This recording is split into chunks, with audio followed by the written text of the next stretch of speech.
Dear viewers, the following stories are inspired by real events. However, the names of the characters have been changed to protect privacy. Story 1. Nightfall at Northwood Elementary. Winter of 2019, at Northwood Elementary School, an old building on the outskirts of Mansfield, Ohio. David, a 55-year-old security guard, had just started his night shift. The school was eerily silent after all the students and teachers had gone home. David's job was to patrol the hallways and monitor the security camera screens. David sat in the small security office in the main hall, his eyes glued to the surveillance monitors. Everything seemed normal. The hallways were dark, the classrooms empty. Only the streetlights shone through the windows, casting faint streaks of light on the floors. Suddenly, on one screen displaying the school cafeteria, David noticed something unusual. A chair moved away from a table on its own. Then another one did the same. David's heart beat faster. He rubbed his eyes, thinking he might have seen things. But when he looked again, he clearly saw the chairs moving autonomously, with no one touching them. Then, on another camera, in a second-floor hallway, he saw a classroom door slowly open and then slam shut, even though there was no wind and it was definitely locked after school. A cold feeling spread through David's body. He had heard many stories about this school being haunted, but he had always dismissed them as nonsense. Now, he began to have doubts. He picked up his flashlight and radio. Deciding to investigate, David stepped out of the security office and walked down the dark hallway. His footsteps echoed in the silence.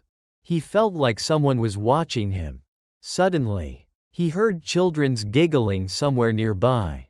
But when he stopped to listen, the laughter ceased. He reached the cafeteria, where he had first seen the chairs moving.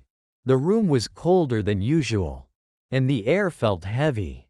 The chairs were scattered across the floor, with no sign that anyone had touched them. David shone his flashlight around the room, but saw nothing out of the ordinary.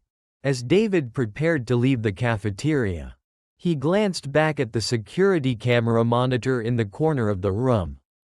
He was horrified to see a small, shadowy figure standing in the middle of the room, its back to the camera. The figure seemed to be looking at something David couldn't see, and then it slowly vanished into thin air.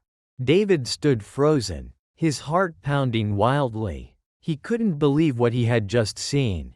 He quickly returned to the security office and replayed the camera footage. He clearly saw the shadowy figure appear and disappear strangely.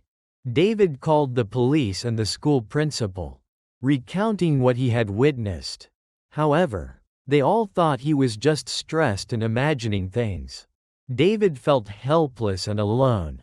The next night, David still had to work his night shift. He felt anxious and scared. He constantly monitored the camera screens, and the strange occurrences began again. This time, it wasn't just chairs moving and doors opening and closing. He also saw other objects in the classrooms being thrown around, and strange streaks of light appearing and disappearing. David decided to investigate further himself. He remembered the stories the townspeople told about this school. They said that in the 1950s, a female student named Sarah had been brutally murdered in the school cafeteria. Her spirit still lingered here. Seeking help, David began searching for information about Sarah. He rummaged through old school records and found a photograph of Sarah with her class. In the photo, Sarah was a girl with long black hair and sad eyes. David felt a deep sense of empathy for her. That night, David brought Sarah's photo to the cafeteria. He placed the photo on a table and said, "Sarah, if you're still here, please let me know what you want. I'll help you." After he finished speaking, a cold gust of wind swept through the room, and the chairs began to shake violently. On the camera screen, David saw the shadowy figure of Sarah reappear. She pointed towards a corner of the cafeteria where an old storage cabinet used to be. David understood her. He approached that corner and shone his flashlight on it. He discovered a small crack in the wall. David called the school principal and told him about his discovery. The next day, when the workers came to inspect, they found Sarah's remains buried inside that wall. Her killer was arrested after many years on the run. Since then, the strange occurrences at Northwood Elementary School have ceased. Sarah's spirit finally found peace, and David no longer had to endure terrifying nights on duty. Story 2. Story title: Haunting at Crestwood High. Late fall of 2005. At Crestwood High School, a large and old school in the suburbs of California, Sarah, a young 22-year-old janitor, had just started her night shift. She was a rather timid person and somewhat skeptical about ghosts. The large school was shrouded in darkness and an eerie silence after all the students and teachers had left. Sarah began her usual cleaning routine. She checked the security camera monitors in the main office, and everything seemed normal. The long hallways were pitch black, the classrooms silent. Only the faint fluorescent lights cast eerie shadows on the floors. She moved to the science lab. As she was cleaning, she heard a series of loud bangs, like smashing, coming from the adjacent chemistry classroom. Sarah startled, her heart pounding. She cautiously picked up her mop and headed towards the chemistry classroom door. Sarah gently opened the chemistry classroom door and looked inside. Everything seemed to be in place, with no signs of disturbance.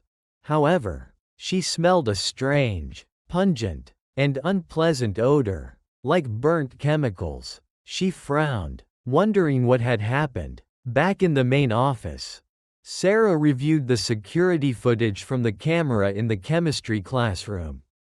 She was horrified to see equipment in the room moving erratically and violently on its own. Test tubes fell and shattered. Chemicals spilled across the tables, and small flames flickered and then died out. The activity didn't stop there. On other monitors, Sarah saw strange phenomena continuing throughout the school. Student lockers slammed open and shut. Lights in the hallways flickered repeatedly and then exploded. And shadowy figures moved very quickly through the empty corridors. Sarah felt the hair on the back of her neck stand on end. Sarah tried to call her supervisor and the police, but her phone had no signal. She was completely isolated in this increasingly haunted school.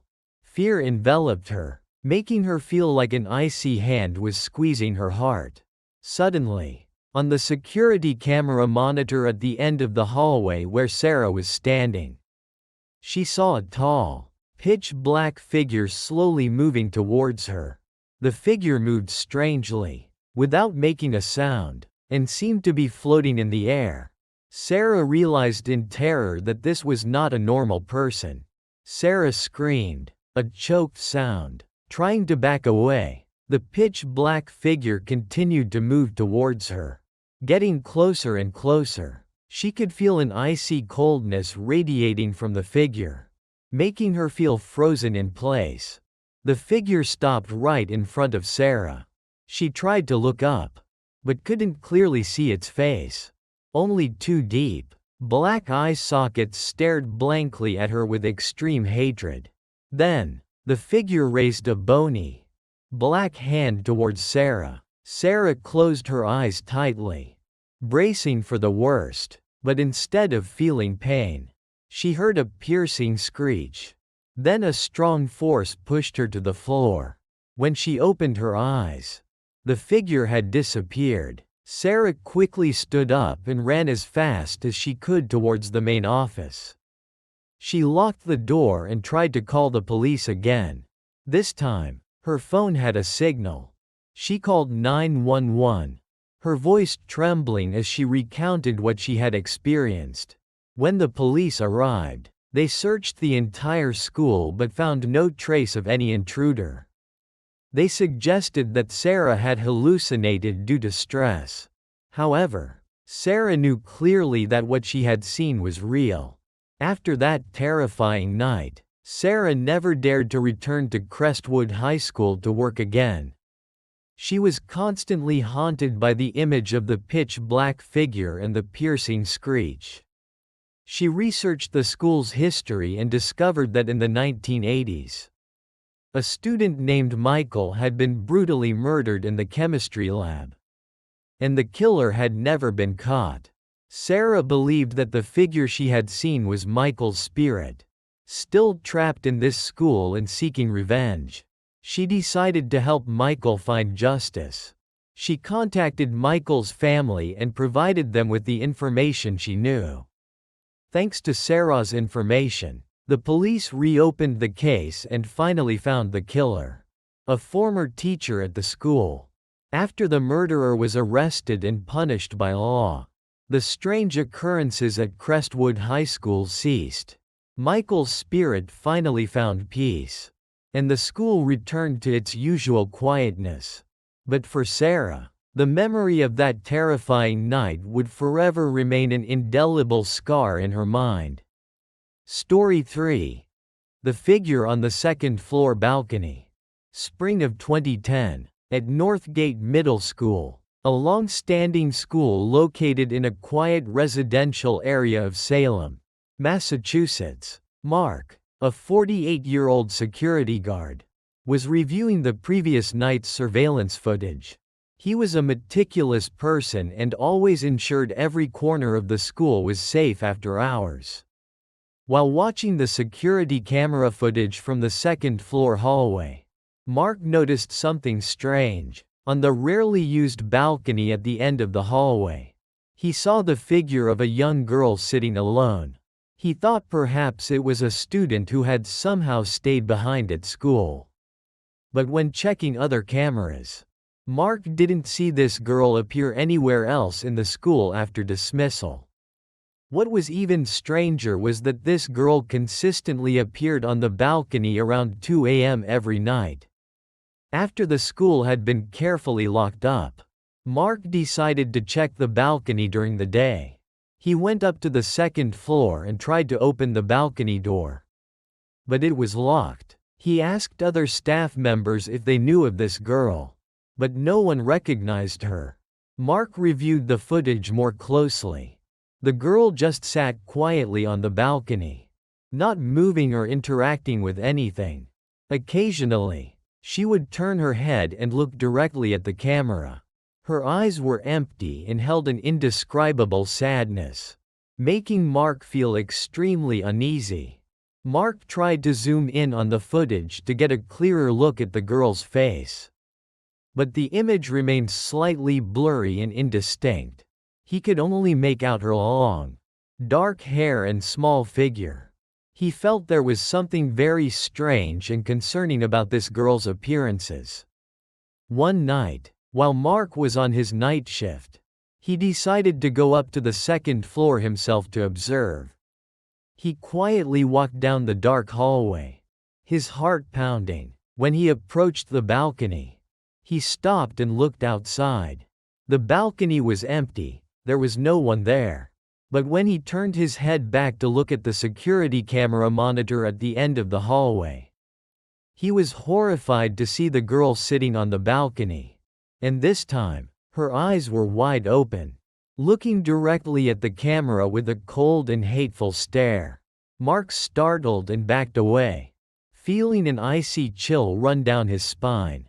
He stared intently at the camera monitor, but the girl had disappeared.